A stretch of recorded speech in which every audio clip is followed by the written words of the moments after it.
What is going on, guys? It is Wrestlelamia here, back with some more news. Join us now as we look at the wildest news stories and rumors you need to know, including, it's official, this will be Goldberg's last match ever. WWE didn't have any faith in Jey Uso.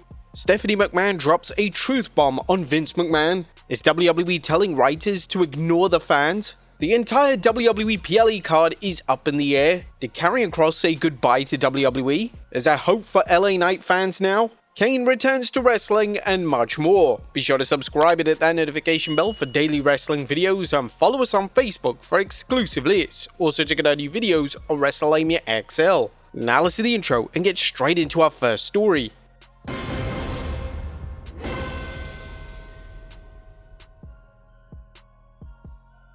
Now first story looks at, it's official, this will be Goldberg's last match ever.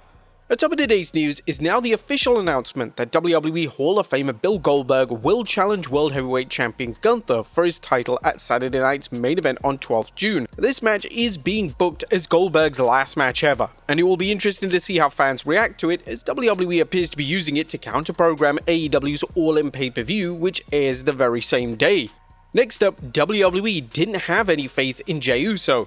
The recent news that Bill Goldberg is challenging Gunther for the world title seems to confirm previous reports about why WWE pulled the title off Jey Uso. The current belief is that Jey's title win was never booked to be long, and that WWE wanted Goldberg vs Gunther to be over a world title match to make the match seem even bigger. According to The Observer, when the decision was made to put the title on Uso, it had already been decided that it would be a short reign and that he would lose it back to Gunther. With Jey Uso advancing to the semi-finals of the King of the Ring tournament, some fans believe Jey will win the tournament at Night of Champions and then challenge Gunther again at SummerSlam. I guess WWE's real plan was just to have it as a feel-good moment for WrestleMania, and then as per their plan, he would have dropped it to Gunther anyway.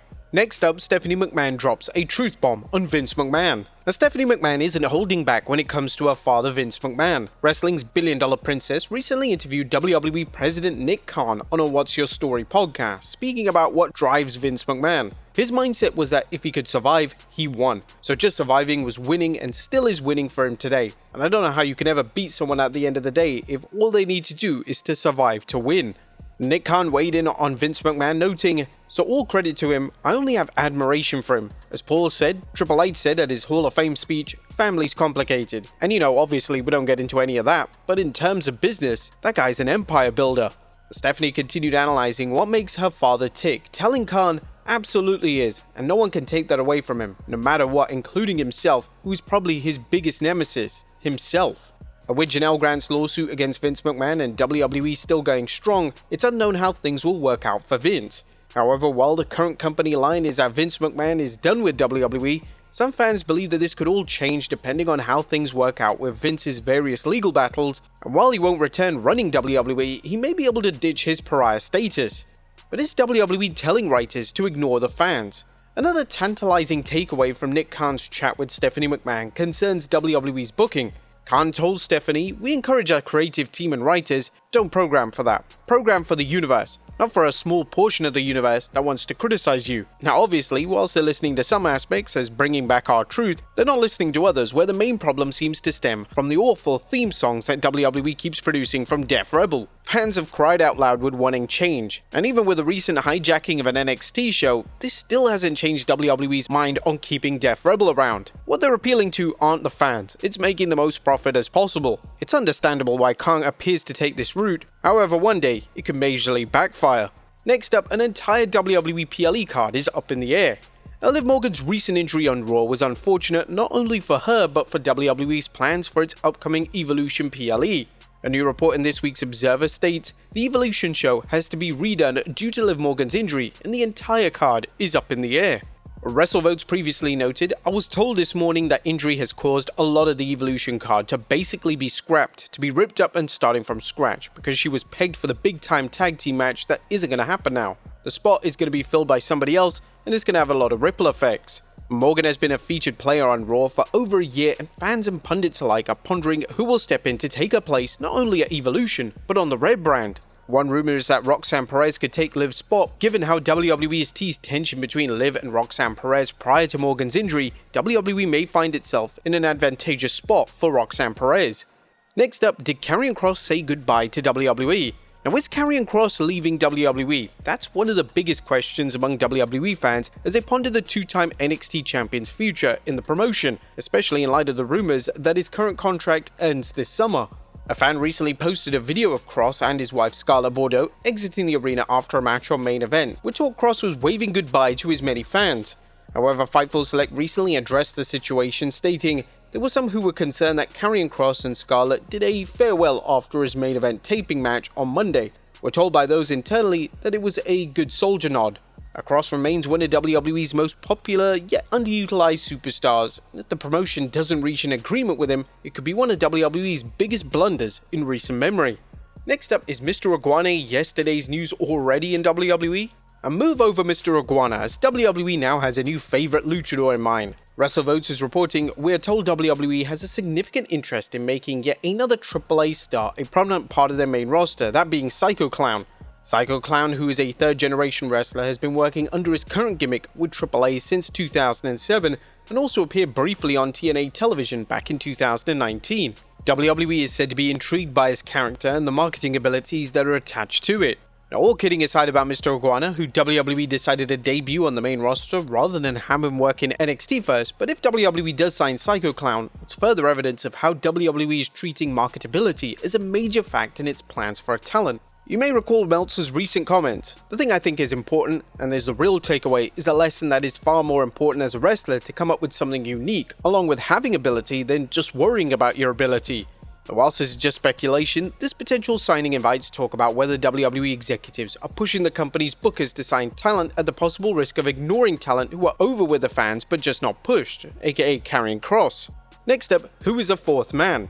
Could a fourth WWE superstar end up joining Seth Rollins' new faction? Well, Bodyslam.net's Corey Hayes recently brought up internal discussions in WWE to add someone to the group, with Ethan Page and Ricky Saints' names coming up in the talks. Now, this could be a major career boost for either Page or Saints, as Rollins' faction is booked as a main event group.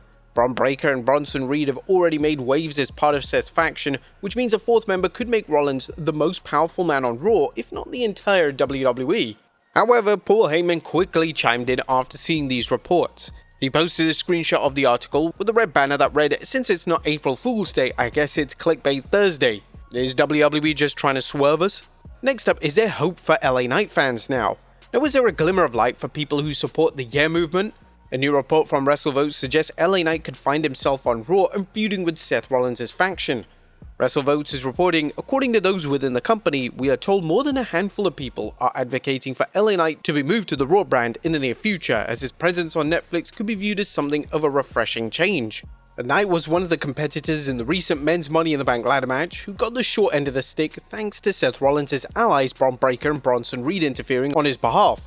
Unlike the others, Knight appears to be doing something about it as he cost Bronson Reed his chance to advance in the King of the Ring tournament on this week's Raw. Now, might this be a start of Knight jumping to the red brand? Well, it can't be ruled out, and the only question is whether Knight will get a renewed push or just find himself in a new environment and jobbing to a fresh set of opponents. Would you guys like to see Knight on Raw, and if so, could it help him get back on track? Next up is Cora Jade Done with WWE. Now, was Alana Black, aka former superstar Cora Jade, open to a WWE return after they released her? Black, whose recent WWE release surprised some fans, commented on a potential WWE return. Definitely, I feel the door is open. I'm 24 years old. I feel like I didn't end on horrible terms there. Like I said, yeah, there are things that piss me off, but I'm a human and I love wrestling, so that's only natural. But I'm not going to sit here and be like, oh my god, my time there was so horrible, I never want to go back. Absolutely not. Black discussed many aspects of a WWE run, both positive and negative, including how working there fulfilled a childhood dream. She refuted the arguments that she was injury prone and also discussed how she was body shamed during her time in the company due to her small frame. She also discussed a potential future in AEW, saying, I would definitely be open to going to AEW. I loved my time there. I have a lot of friends there. I watch all the shows. I love the fact that they have as much creative freedom as they do. I'm so much for storylines and characters, so I do feel like they are very creatively free in that way. Would you guys like to see Alana Black in AEW? And finally, Kane returning to wrestling. And last but not least, fans of the Big Red Machine now have a chance to see him in action, as Northeast Wrestling recently announced via X that Kane will be at their show, which also includes other WWE alumni like Maria Kanellis, Isla Dawn, Shelton Benjamin, MVP, and Matt Riddle. Well, this is kind of a big deal, as Glenn Jacobs hasn't revived his Kane character since really 2021's Royal Rumble. Although he's made some appearances in WWE since that time, it wasn't in full character and gear. But there you have it, folks, the wildest news stories and rumors you need to know. Be sure to leave your comments down below, and I'll see you next time with some more wrestling content.